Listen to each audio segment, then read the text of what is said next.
பத்திரிகை தொலைக்காட்சி நண்பர்களுக்கு வணக்கம். இங்க ஒரு மாதிரி பூம் ஆயிட்டே இருக்கு மைக்கு. பேசுறதுலாம் ஒழுங்கா கேக்குதா உங்களுக்கு? ஓகே, நன்றி.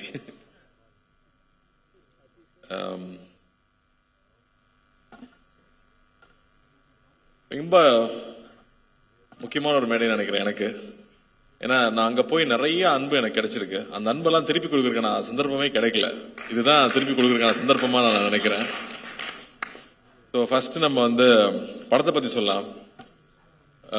எனக்கு தெரியாத விஷயம் இங்க வந்ததுக்கு அப்புறமா தான் சொன்னாப்ல, ஒரு ட்ரூ ஸ்டோரி 2018 நடந்த ஒரு ஸ்டோரின்னு சொன்னாப்ல. ரொம்ப இன்ட்ரெஸ்டிங்கா இருந்துச்சு.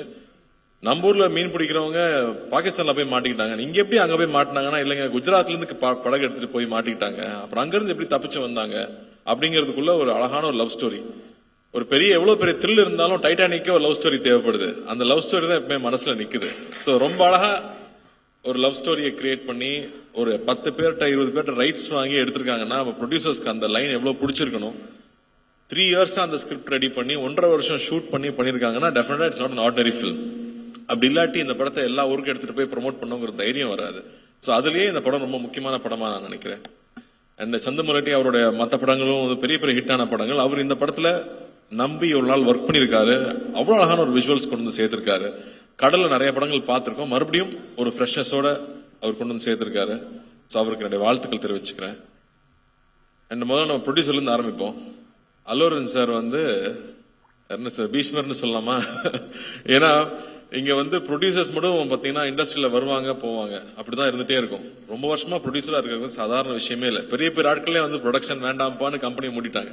அப்படி இருக்கும்போது இத்தனை வருஷமா ப்ரொடியூசரா இருந்து தொடர்ந்து அதே பேஷனோட இருக்கிறது. ஏன்னா பேஷன் மட்டும் இருந்தா காசு சம்பாதிக்க முடியாது. பிசினஸ் மேனாவும் இருக்கணும், பேஷனும் இருக்கணும். அப்பதான் திரும்ப திரும்ப நல்ல படங்களை அவர் சொல்றாரு இல்லையா, தேவி பார்த்து இத்தனை வருஷமா எப்படா இட்டு கொடுக்குறேன். அப்ப நீங்க எப்படி சார் இத்தனை வருஷமா இட்டு கொடுக்குறீங்க?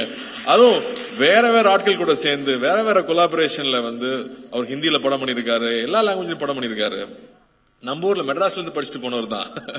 பட் அவருடைய எந்தூசியாசம் வந்து நாங்க ரொம்ப ஆச்சரியப்பட்டிருக்கோம். நம்ம தமிழ் படங்கள் எடுத்துட்டு போய் ப்ரொமோட் பண்ண போகும்போதெல்லாம் அல்லு அர்ஜுன் அங்கிள் வந்து அவ்வளவு சப்போர்ட் பண்ணுவாரு, அவ்வளவு அட்வைஸ் பண்ணுவாரு, எப்படி ப்ரொமோட் பண்ணுங்கன்னு சொல்லுவாரு. சோ வந்து ஒரு படம்னா ஒரு ப்ரொடியூசர்னா எப்படி இருக்கணும், அந்த படத்தை எவ்வளவு லவ் பண்ணணும், அந்த படத்தை எப்படி கொண்டு போய் சேர்க்கணும், ஆர்டிஸ்ட் எப்படி பாத்துக்கணும், அந்த படம் ப்ரொமோட் பண்ணும்போது சரி தியேட்டர்ல வந்து சேர வரைக்கும் அது சொல்றாரு இல்லையா. இப்ப நாங்க எதுக்கு இங்க வந்திருக்கோம்னா நாங்க ஒரு பெரிய உழைப்பு போட்டிருக்கோம், அந்த உழைப்பை உங்ககிட்ட சொல்றதுக்காக தான் வந்திருக்கோம்னு அந்த ஒரு படத்தை பத்தி எடுத்து வைக்கிறதுல இருந்து அவ்வளவு விஷயம் இருக்கு அவர்கிட்ட கத்துக்கிறதுக்கு. So so happy. அவர் எனக்கு தெரியுங்கிறதே எனக்கு ரொம்ப சந்தோஷப்படுறேன். வாழ்த்துக்கள். என்ன என்ன என்ன என்ன சொல்ல வர்றீங்க? பாத்தீங்களா, இதுதான் பிசினஸ் மேனுங்கிறது. இங்க வந்து தெளிவா இருக்காரு.